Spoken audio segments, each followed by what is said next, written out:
आप क्यों चाहते थे कि पापा अपना नाम चेंज करें? क्योंकि हमारे स्कूल में सब लोग हंसते थे जब मैं बताती थी मेरे क्लासमेट्स को। तो अब जब आप अपने पापा का नाम चेंज हो गया बताती हो तो फिर आपको ठीक लगता है, आपको कोई दिक्कत नहीं है? नहीं है, अच्छा लगता है। जो आइडेंटिटी मुझे किसी और ने दी है, मेरे माँ बाप ने भी नहीं दी, ठीक है, मैंने सोचा उस आइडेंटिटी को मैं क्यों रखूं, ठीक है, तो मैंने अपना नाम चेंज करने की सबसे पहले ये प्लानिंग करी। त्रिशरण और पंचशील और बाबा साहब की जो 22 प्रतिज्ञाओं के साथ हमें जो दीक्षा दिलाई गई, 9 मार्च 2020 में हम लोगों ने दीक्षा ली। उनके मन में ये भ्रांति रहती है, डरते हैं जो लोग बुद्धिज़्म की तरफ आना भी चाहते हैं कि अगर मैं बुद्धिज़्म की तरफ आ गया तो हो सकता है हमें रिजर्वेशन का लाभ ना मिले, हमारे बच्चों को ना मिले। नहीं, इस पे कोई प्रभाव नहीं पड़ता है। आप अपना नाम चेंज कर सकते हैं। आप बुद्धिज़्म में आने के बाद में भी वहाँ पे आपको 1991 का जो 1991 का भारत सरकार का जो है जो अमेंडमेंट किया था, कॉन्स्टिट्यूशनल अमेंडमेंट, और उसके तहत जो बुद्धिज़्म की जो जा रहे हैं और जो बुद्धिज़्म को एम्ब्रेस कर रहे हैं वो लोग, उन लोगों को वो बेनिफिट मिलता ही रहेगा।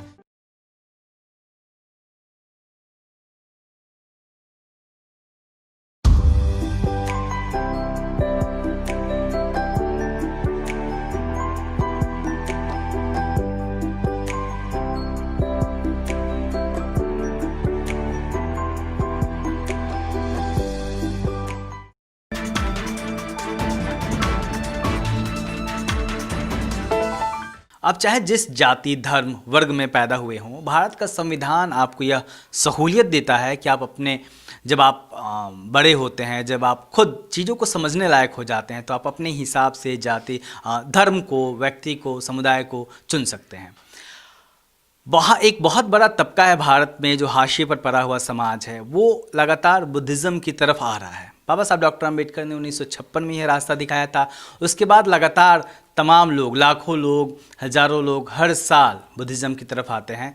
हमारे साथ हैं प्रबुद्ध आनंद जी, जो कुछ वक्त पहले तक मूलाराम के नाम से जाने जाते थे। ये दिल्ली विश्वविद्यालय में अंग्रेजी विभाग में शिक्षक हैं, असिस्टेंट प्रोफेसर हैं रामानुजम कॉलेज में।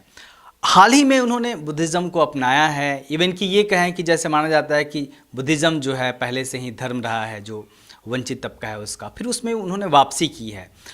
हम उनसे जानेंगे कि आखिर, और इन्होंने कई दिलचस्प चीज़ें की है। बुद्धिज़्म अपनाने के बाद इन्होंने अपना नाम चेंज करवाया, उसका नोटिफिकेशन करवाया, सरकारी तौर पे अपना नाम बदलवाया। तो तमाम लोगों के मन में जो सवाल होते हैं कि आखिर वो जो लोग बुद्धिज़्म की तरफ आना चाहते हैं उनके मन में सवाल होते हैं कि वो कैसे बुद्धिज़्म की तरफ आएंगे। बुद्धिज़्म की तरफ आने के बाद कहीं उनका रिजर्वेशन तो प्रभावित नहीं होगा, वो अपना नाम अगर चेंज करना चाहते हैं तो कैसे कर सकते हैं, अपनी पहचान कैसे बदल सकते हैं आसानी से। हम इन तमाम मसलों पे बात करेंगे। और प्रबुद्ध आनंद जी ने अपने पूरे परिवार के साथ, इनके परिवार में 2 बच्चे हैं आप देख सकते हैं, और अपनी पत्नी कविता जी भी हमारे साथ हैं, उनकी पत्नी, तमाम लोगों ने साथ मिलके बुद्धिज़्म ग्रहण किया है। स्वागत है प्रबुद्ध आनंद जी आपका। शुक्रिया अशोक जी। ये सबसे पहला तो आप ये बताइए कि आपने ये कब किया है?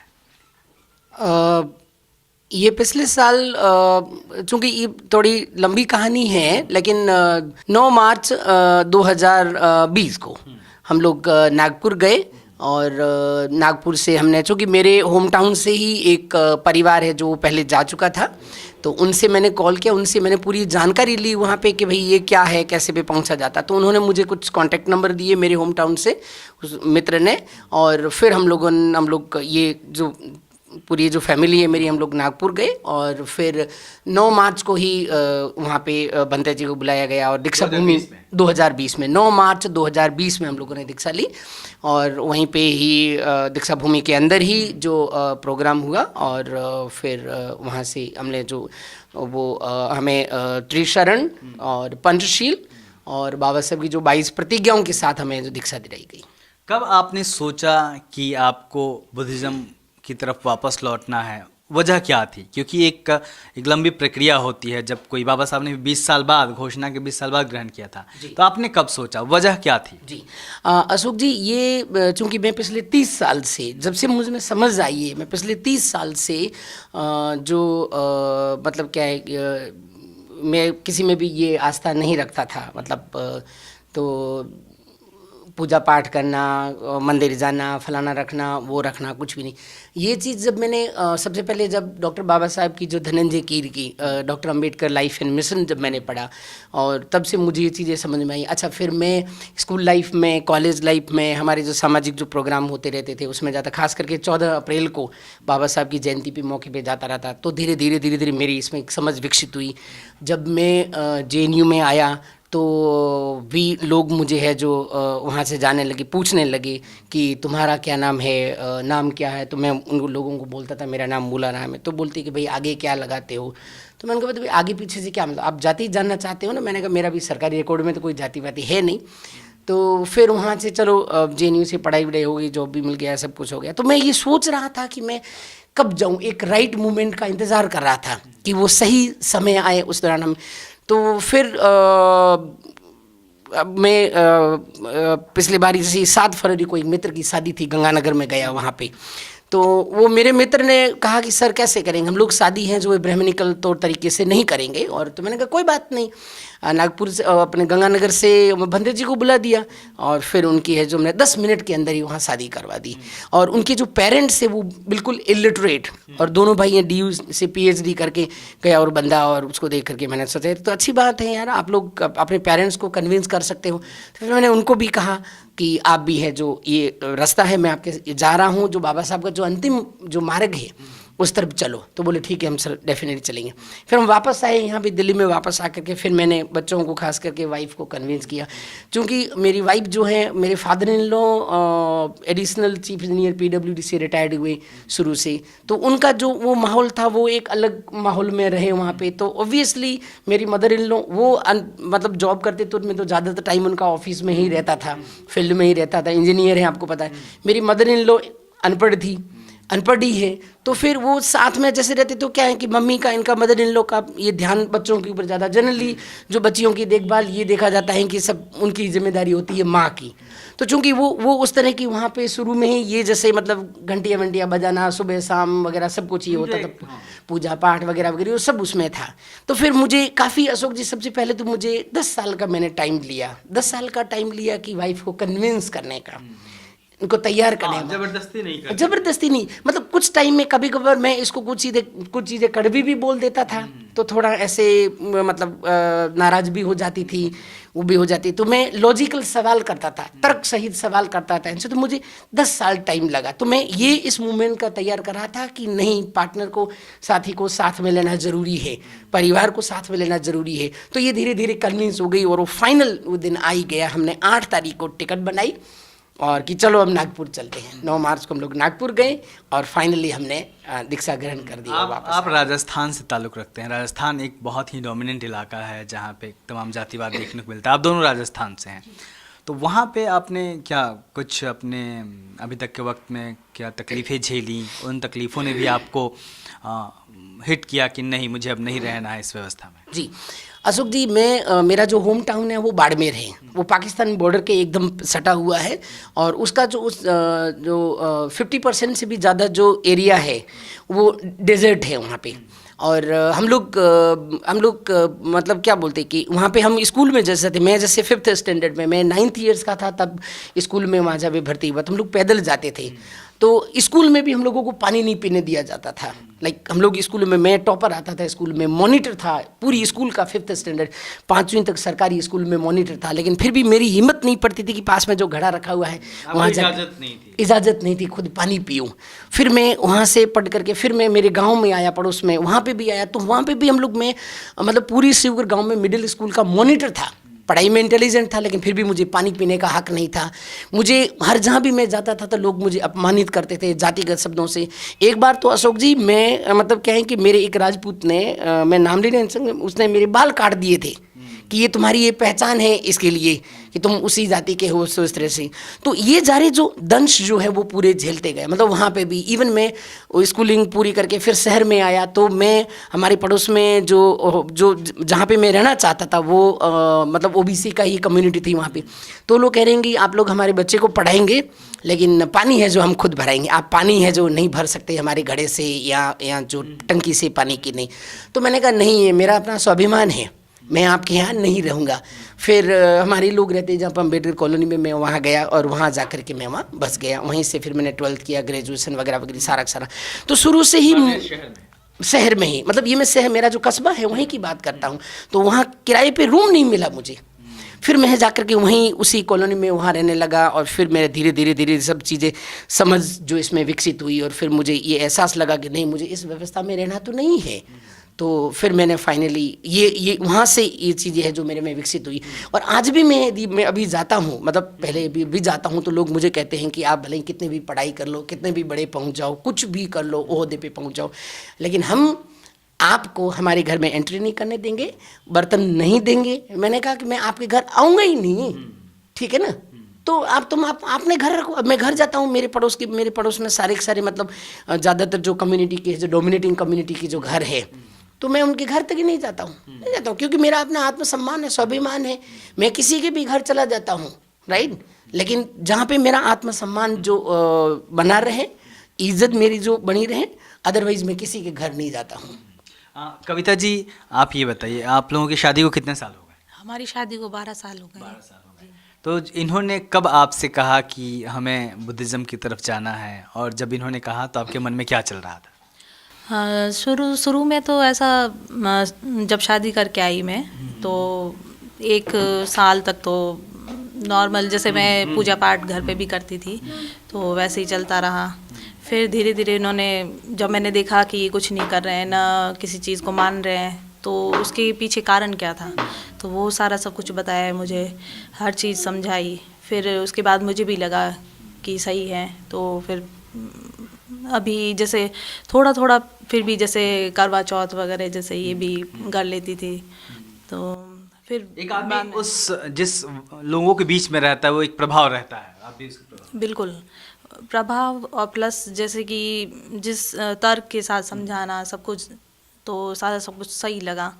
तो बस पिछले साल ही हमने दीक्षा ली 9 मार्च को नागपुर में, और वहाँ पे देखा महिला जो कुसुम जी ने ही हमारा मतलब पूरा वहाँ से लेके आयोजन किया, और काफ़ी अच्छा लगा क्योंकि वो भी एक महिला एक्टिविस्ट थी, तो उनसे भी काफ़ी प्रभावित हुई मैं।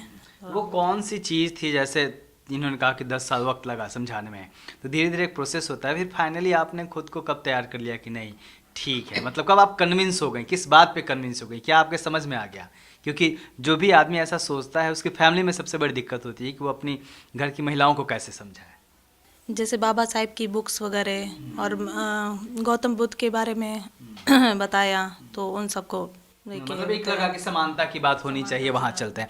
आप सर मुझे ये बताइए कि जो सबसे बड़ा सवाल होता है, तमाम हमारे पास भी फ़ोन आते हैं लोगों के कि हाँ हम बुद्धिज़्म ग्रहण करना चाहते हैं, लेकिन कैसे करें, है ना, कहीं हमें रिजर्वेशन मिलेगा कि नहीं,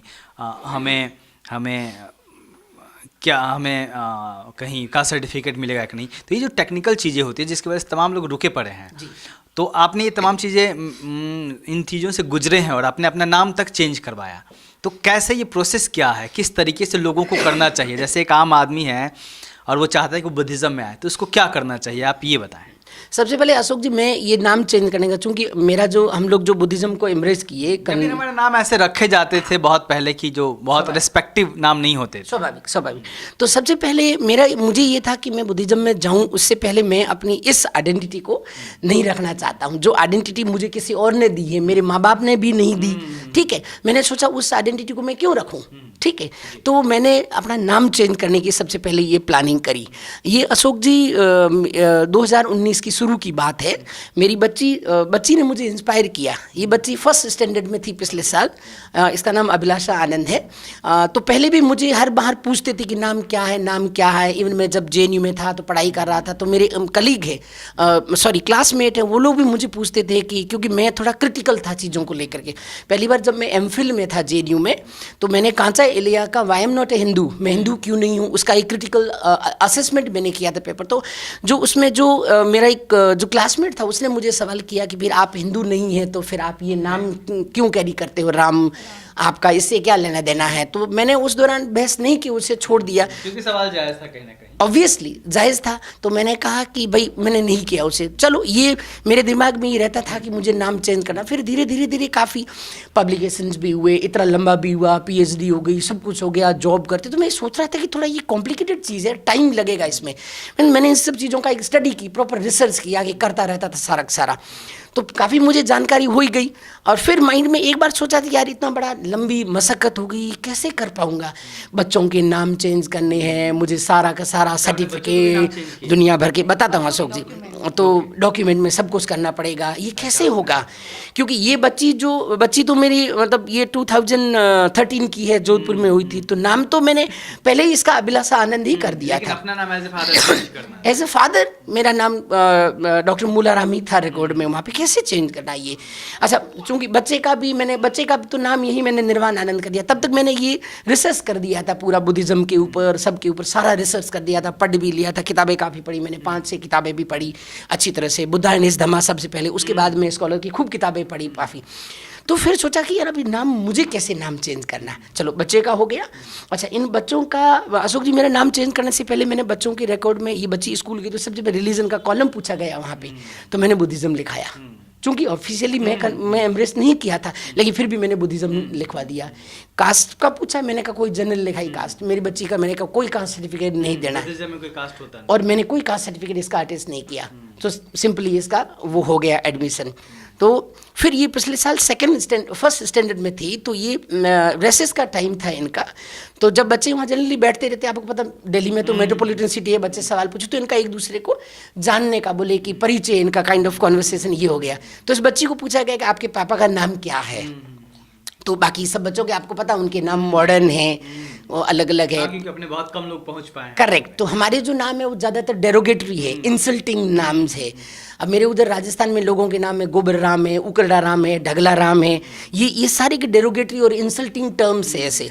तो बच्ची को जैसे ही बच्ची ने कहा कि मेरे पापा का नाम डॉक्टर मूला राम है, सो सारे स्टूडेंट हंसने लग गए, तो ये बच्ची रोने लगी। क्लास टीचर आई, उसको भी बोला जाकर के पास में क्यों रो रही है, जैसे तैसे करके उसको टीचर ने कन्विंस किया। घर आई, मेरे को पूछने लगी पापा आप अपना नाम क्यों नहीं चेंज कर देते। मैंने कहा बेटा ये लंबी प्रोसेस है और अभी बहुत सारी मशक्क़त करनी पड़ी, मतलब मुझे 1 साल तो पूरा लगेगा ये सारा चेंज करने में। तो बोले नहीं पापा नाम आपको चेंज करना ही पड़ेगा। आप क्यों चाहते थे कि पापा अपना नाम चेंज करें? बैठ जाओ आप। क्योंकि हमारे स्कूल में सब लोग हंसते थे जब मैं बताती थी पापा को, जब मैं बताती थी मेरे क्लासमेट्स को। तो अब जब आप अपने पापा का नाम चेंज हो गया बताती हो, तो फिर आपको ठीक लगता है? आपको कोई दिक्कत नहीं है? नहीं है, अच्छा लगता है। अच्छा लगता है, अब नाम अच्छा लगता है ना। चलो थैंक यू। तो सर जब जैसा कि आपने कहा कि बच्चे ने इंस्पायर किया आपको, और मजबूरी हो जाती है, मैं भी उस चीज़ को जब आप कह रहे थे तो मैं भी सोच रहा था कि वो मतलब कैसा एक मोमेंट होता होगा जब कोई बच्चा ऐसे कहता होगा, आंखें भर आती होंगी। तो फिर आपने क्या किया उसके बाद, क्या तरीका है? और ये मैं चाहता हूँ कि आप देश भर के, दुनिया भर के लोगों को, जो लोग भी देखें इस वीडियो को, उनको बताएं कि किस तरीके से ये कर सकते हैं। हाँ, इसको करने के लिए आप अपने जो टाउन है वहाँ टाउन में जाइए, और जो कलेक्ट्रेट ऑफिस होता है कलेक्ट्रेट ऑफिस में जाइए, और वहाँ पे जो टाइपिंग वाले बैठे रहते हैं और नोटरी वाले बैठे रहते हैं वहाँ पे, और उनको बोलिए, वो आपको बता देंगे कि वो जो एक प्रोसेस तैयार होती है, मतलब एक रेडीमेड जो लैंग्वेज होती है, फॉर्मेट वो एकदम तैयार होता है, और उस फॉर्मेट को आपको फिल ही नहीं करना है। आपको कहेंगे मिनिमम 10 रुपये का स्टैम्प पेपर ले लीजिए और उस पर वो मैटर पूरा टाइप करा दीजिए। टाइप कराने के बाद में उसको नोटरी पब्लिक जो एडवोकेट होता है उससे आप उसको अटेस्टेड करवा दीजिए। आप चाहें तो आप नोटरी पब्लिक से, मतलब उससे अटेस्टेड करवा सकते हैं, नहीं तो आप एसडीएम से, जो सब डिविजनल मजिस्ट्रेट होता है, उससे आप अटेस्टेड करवा दीजिए एफिडेविट को। तो ये आपका एफिडेविट मतलब शपथ पत्र बन के तैयार हो गया। उसके बाद में आप अपने डेली नेशनल लोकल न्यूज़पेपर में विज्ञापन दे दीजिए, और विज्ञापन जैसे ही आपका ये प्रकाशित हो जाता है तो उसकी 2 कॉपी खरीदिए उससे। तो 1 कॉपी आप अपने घर पे रख दीजिए उसकी, और 1 कॉपी को आप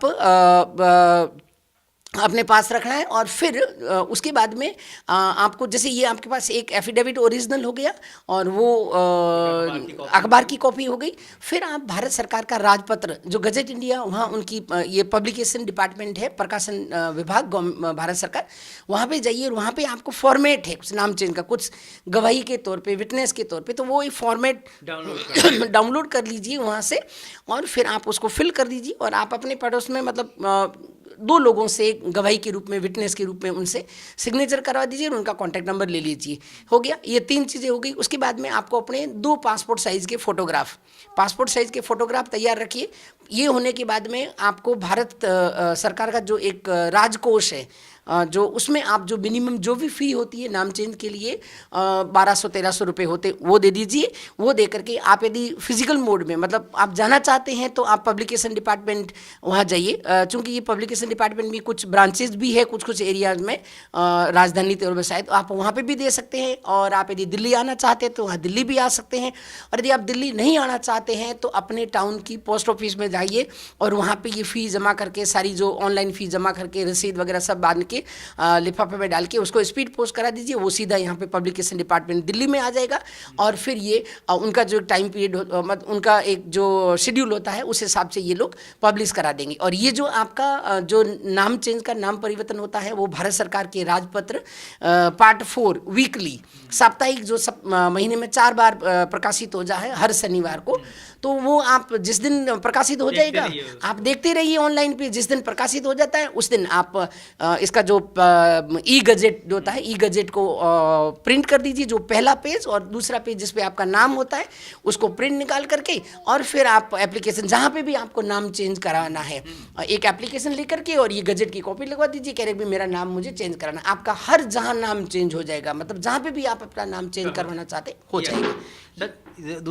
दूसरा सवाल ये है कि तमाम लोग के मन में ये भ्रांति रहती है, डरते हैं, जो लोग बुद्धिज़्म की तरफ आना भी चाहते हैं कि अगर मैं बुद्धिज़्म की तरफ आ गया तो हो सकता है हमें रिजर्वेशन का लाभ ना मिले, हमारे बच्चों को ना मिले, तो एक बड़ा डर रहता है। तो क्या आपका रिजर्वेशन पे कोई प्रभाव पड़ता है कि नहीं पड़ता?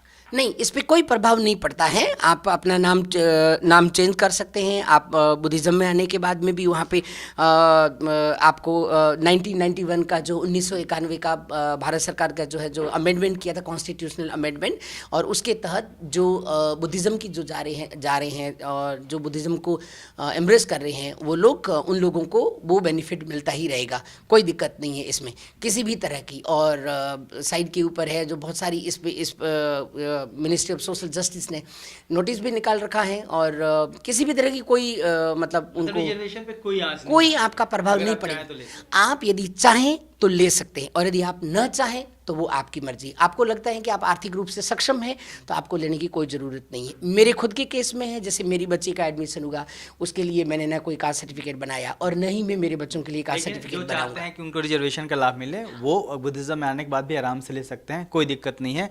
उदाहरण हमारे सामने है, इन्होंने तमाम चीज़ें देखी। सर, एक चीज़, मेरा आखिरी सवाल ये है कि आप जब उस पहचान से, हालांकि आप मन से तो निकल ही चुके थे लेकिन आप मन तन दोनों से निकल चुके हैं, तो उस पहचान से जब आप अलग हो गए तो आज आपको कैसा लगता है? हाँ, मुझे बहुत अच्छा लग रहा है। मुझे ऐसा लगता है कि मेरी एक नई मतलब क्या बोलते हैं, एक नई पहचान हुई है। मुझे एकदम टोटली नई पहचान हुई है और अब कम से कम मेरे जो बच्चे हैं, लाइक मेरी पहचान में धीरे धीरे मेरा मतलब जो वर्क फ्रेंड सर्कल है और जो यूनिवर्सिटी लेवल पे है, जो जितने भी है कॉलेज में, वो सारे साथी तो जानते हैं मुझे। और जब कभी भी जैसे मुझे पुराने नाम से याद कराते हैं तो मैं इमीडिएटली उनको टोकता हूँ, उनको कहता हूँ नहीं भाई, वो पुरानी आइडेंटिटी मेरी ख़त्म हो गई, ये नाम है मेरा। तो बहुत खुशी, हाँ, एक मुक्ति का भाव आता है ऑब्वियसली। और दूसरा, मैं जो पुरानी जो व्यवस्था में, हालांकि मेरा मतलब मैं उसमें बिल्कुल इन्वॉल्व भी नहीं था उस व्यवस्था में, सिस्टम में, लेकिन मैं तो अब मैं लीगली बाहर आ गया हूँ। हाँ, मैं कानूनी रूप से मैंने इसको एम्ब्रेस होने के बाद में भारत सरकार के राजपत्र में मैंने इसको नोटिफाई कराया, जो 15 अगस्त 2020 को भारत सरकार के गजट में प्रकाशित हो गया। उसके बाद में मैंने 2-3 जगह दे दिया है और अभी जहाँ ज़रूरत पड़ी, हालांकि रिलीजन की कोई जहाँ ज़रूरत होती नहीं है तो आप अपने पास रखिए और आप हमेशा बुद्धिस्ट लिखेंगे और उसी हिसाब से आप जो आचरण है उसी आचरण को आपकी अपनी प्रतिदिन की ज़िंदगी में उसको अप्लाई करेंगे। तो एक उदाहरण है हमारे सामने। तमाम लोगों के मन में जो बुद्धिज़्म की तरफ आना चाहते हैं उनके मन में तमाम सवाल होते हैं। यही वजह थी कि हम प्रबुद्धानंद जी के घर पे आए हैं जो दिल्ली के कालका जी में हैं, और हमने इनके परिवार से बातचीत की इस तमाम मुद्दे पे कि आखिर एक व्यक्ति जब बुद्धिज़्म की तरफ आना चाहता है तो वो किस तरीके से कर सकता है। और मुझे उम्मीद है कि इस वीडियो के माध्यम से जो लोग भी देख रहे हैं उनको तमाम सवालों के जवाब मिले होंगे।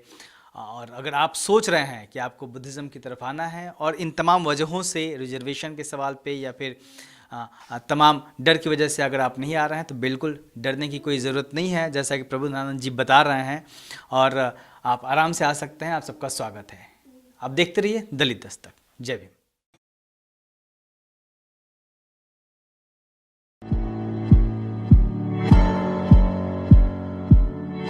दलित दस्तक आपका अपना चैनल है। यह चैनल आपकी आवाज़ उठाने के लिए है। इसको जरूर सब्सक्राइब करें और अपने दोस्तों से भी करवाएं। बेल आइकॉन पर भी जरूर क्लिक करें।